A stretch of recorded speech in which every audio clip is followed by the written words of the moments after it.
अस्सलामुअलैकुम। वहाबियों का फतवा आ चुका है कि बहन का भाई के साथ निकाह हो सकता है। आप ये वीडियो देख लें। ये कितनी बड़ी बेअक्ली की बात है, ये कितनी बड़ी बदअक्ली की बात है कि लोग अपनी बहन से निकाह न करें और दूसरे की बहन बेटी के साथ निकाह कर लें, जबकि बहन अपने भाई के मिजाज को जानती है, उसके मिजाज से वाकिफ है, वो जानती है मेरे भाई का गुस्सा कब आता है, वो जानती है कि मेरे भाई का गुस्सा कैसे दूर होता है। एक बहन अपने भाई के मिजाज से अच्छी तरह वाकिफ है, वो खूबसूरत भी है, वो हसीन है और जमील भी है, लेकिन ये कितनी बड़ी बदअक्ली की बात है कि एक भाई अपनी खूबसूरत बहन को और हम मिजाज बहन को छोड़कर दूसरे की बहन से शादी कर लेता है और अपनी बहन को किसी दूसरे के हवाले कर देता है। जब हमारी बहन हमारे लिए खाना बना सकती है, हमारा परेशानी में सर दबा सकती है, हमारे लिए बिस्तर बिछा सकती है, हमें दवा खिला सकती है, हमारा मजबूरियों परेशानियों में हमारा ख्याल रख सकती है, तो फिर शादी करके उसके साथ जिनसी तस्कीन और जिनसी लज्जत हासिल क्यों नहीं की जा सकती है। दोस्तों, बरेलवियों की तरफ से मौलाना जर्जीस अंसारी, जिनका ताल्लुक इंडिया से है, ये वीडियो वायरल की जा रही है और इसे एक गलत रंग दिया जा रहा है। असल में मौलाना जर्जीस अंसारी एक फ़िरका बातनिया की बात बता रहे हैं कि वो अपना अक्ल इस्तेमाल करते हुए कहते हैं कि असल में तो बहन का भाई के साथ निकाह होना चाहिए, क्योंकि बहन अपने भाई के मिजाज से वाकिफ़ होती है। और वो मौलाना जर्जीस अंसारी उनकी बात कर रहे होते हैं और इन लोगों ने ये वीडियो को गलत रंग देकर कहा कि वहाबियों ने ये फतवा दिया है कि बहन का भाई के साथ निकाह हो सकता है। आप मौलाना जर्जीस अंसारी की ये मुकम्मल वीडियो देख लें। आज से 800-900 साल पहले एक फिरका उठा था जिसका नाम था बातनिया, जिसको करामता भी कहा जाता है, करामता, और जिसका एक बहुत बड़ा लीडर जिसका नाम था उबैदुल्लाह इब्न हसन कीरवानी ने अपनी एक किताब के अंदर लिखा है। देखिए अकल का कैसे नाजायज इस्तेमाल किया। उसने लिखा है कि ये कितनी बड़ी बेअक्ली की बात है, ये कितनी बड़ी बदअक्ली की बात है कि लोग अपनी बहन से निकाह न करें और दूसरे की बहन बेटी के साथ निकाह कर लें, जबकि बहन अपने भाई के मिजाज को जानती है, उसके मिजाज से वाकिफ है, वो जानती है मेरे भाई का गुस्सा कब आता है, वो जानती है कि मेरे भाई का गुस्सा कैसे दूर होता है। एक बहन अपने भाई के मिजाज से अच्छी तरह वाकिफ है, वो खूबसूरत भी है, वो हसीन है और जमील भी है, लेकिन कितनी बड़ी बदअक्ली की बात है कि एक भाई अपनी खूबसूरत बहन को और हम मिजाज बहन को छोड़कर दूसरे की बहन से शादी कर लेता है और अपनी बहन को किसी दूसरे के हवाले कर देता है। जबकि फिर आगे लिखता है, जब हमारी बहन हमारे लिए खाना बना सकती है, हमारा परेशानी में सर दबा सकती है, हमारे लिए बिस्तर बिछा सकती है, हमें दवा खिला सकती है, हमारा मजबूरियों परेशानियों में हमारा ख्याल रख सकती है, तो फिर शादी करके उसके साथ जिनसी तस्कीन और जिनसी लज्जत हासिल क्यों नहीं की जा सकती है। और आगे वो लिखता है, ये कितनी बड़ी बेवकूफ़ी की बात है कि अपनी हसीन और जमील और खूबसूरत सरमाए को और हसीन और जमील बहन को किसी दूसरे के हवाले कर दो और दूसरे का कबाड़ खाना उठाकर अपने घर पे ले आओ। ये इसी अकल का नाजायज फायदा हुआ।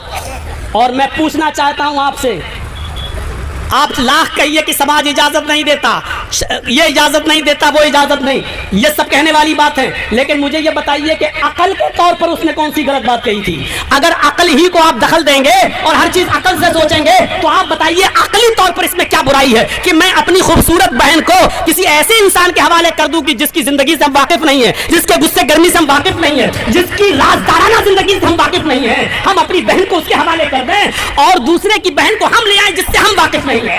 आप बताइए अकली तौर पर अकल क्या कहती है। अकल कहती है कि अपनी बहन से खुद निकाह कर लो, क्योंकि उसके मिजाज से हम वाकिफ हैं, उसके सरस से हम वाकिफ हैं। शरीयत एक अलग चीज है। मैं कहना चाहता हूं मेरे भाइयों, जहां अकल काम करना बंद कर देती है वहां फिर वही इलाही की जरूरत पड़ती है। अब हमारी अकल तो कह रही है कि बहन और बेटी के साथ निकाह करने में कोई बुराई नहीं है, लेकिन हमारी अकल अब यहाँ दायरा ही नहीं है, वो काम करना बंद कर दी। शरीयत कहती है कि बहन के साथ निकाह करना हराम है, बेटी के साथ निकाह करना हराम है, आप नहीं कर सकते हो।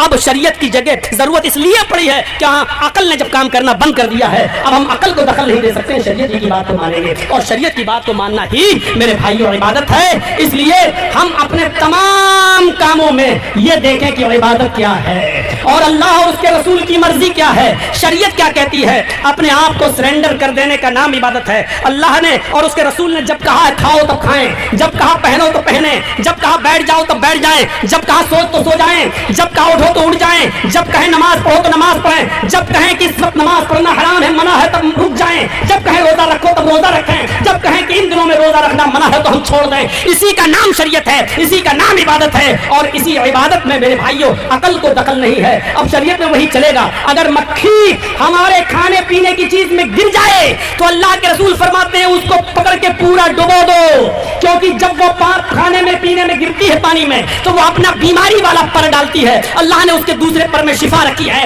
جب آپ اس کو پورا ڈبو دو گے تو اس کی شفا اس بیماری کو کاٹ دے گی. اب ہم اپنی عقل کو دخل نہ دیں. صاحب مکھی گر گئی, اب ہم یہ کھانا کیسے کھائیں, نہیں اس کو ہٹا دیں, یہ کر دیں. شریعت نے کہہ دیا ہمیں ماننا ہے. شریعت نے کہہ دیا کہ لڑکا کا پیشاب نہیں دھویا جائے گا, صرف چھینٹا مارنے سے کام چل جائے گا. لڑکی اگر پیشاب کر دے, بچی آپ کی چاہے وہ دودھ ہی کیوں نہ پیتی ہو, چھوٹی کیوں نہ ہو, اگر وہ پیشاب کر دے تو اس کے پیشاب کو دھلا جائے گا. آپ شریعت سے سوال نہیں کر سکتے ہو. اب یہ مت پوچھو کہ لڑکے لڑکی کے پیشاب میں فرق کیا ہے. اب ہم اپنی عقل سے وہ سوال کر رہے ہیں جو عقل کا دائرہ نہیں ہے. یہاں عقل نے کام کرنا بند کر دیا ہے, تب شریعت کا حکم ہمیں ماننا پڑے گا. میرے پیارے ساتھیوں, جب عقل کام کرنا بند کر دے وہاں وحی الہی کی ضرورت ہوتی ہے, وہاں شریعت کی ضرورت ہوتی ہے, وہاں نبی اکرم کی حدیث کی ضرورت ہوتی ہے. تو ہمیں اللہ اور اس کے رسول کی مرضی کے مطابق عبادت کرنا چاہیے, اور جس طرح شریعت نے کہا اس طرح ہمیں عبادت کرنا چاہیے. دوستو ویڈیو آپ نے دیکھی ہے. مولانا جرجیس انصاری صاحب یہ بات سمجھانے کی کوشش کر رہے ہیں کہ دین میں عقل کی نہیں بلکہ نقل کی ضرورت ہوتی ہے. اپنے عقل سے تو ہمیں ثواب والا کام نظر آ رہا ہوتا ہے لیکن اصل میں وہ گناہ والا کام ہوتا ہے. اور آگے انہوں نے یہ بات کی کہ جس طرح میلاد ہے, جس طرح کلخانی ہے, تیجا ساتہ اور جمعرات ہے, عقل سے تو یہی لگتا ہے کہ یہ ثواب والا کام ہے لیکن یہ نبی کریم صلی اللہ تعالیٰ علیہ وسلم اور صحابہ کی سنت سے ثابت نہیں, تو یہ گناہ والا کام ہے, ثواب والا کام نہیں ہے. تو ان لوگوں نے اپنا زہر نکالتے ہوئے مولانا جرجیس انصاری کے خلاف ویڈیو بنائی اور اس کو ایک غلط رنگ دیا. اصل میں مولانا جرجیس انصاری سمجھانا یہ چاہتے ہیں کہ دین وہی ہے جو نبی کریم صلی اللہ تعالیٰ علیہ وسلم کی سنت ہے, اپنا عقل کبھی بھی دین نہیں بن سکتا. دوستو بریلوی حضرات کے نظریات کے خلاف جو بھی ویڈیو بناتا ہے یہ اس کے پیچھے لگ جاتے ہیں اور اس کی ویڈیوز کو غلط رنگ دے کر لوگوں کے سامنے پیش کرتے ہیں اور اس کی عزت کو اچھالتے ہیں اور اسے بدنام کرنے کی کوشش کرتے ہیں. لیکن اصل میں حقیقت یہی ہے کہ جو توحید بیان کرنے والے علماء ہیں آپ ان کا کچھ نہیں بگاڑ سکتے, کیونکہ ان کا محافظ اور ان کا مددگار اللہ تعالی ہوتا ہے. امید کرتا ہوں ویڈیو آپ کو اچھی لگی ہوگی. اگر اچھی لگی ہے ویڈیو کو لائک کریں, شیئر کریں, چینل کو سبسکرائب کریں. اگر فیس بک پر دیکھ رہے ہیں تو فیس بک پیج کو فالو کریں. ملتے ہیں ایک نئی ویڈیو کے ساتھ, تب تک کے لیے اللہ حافظ.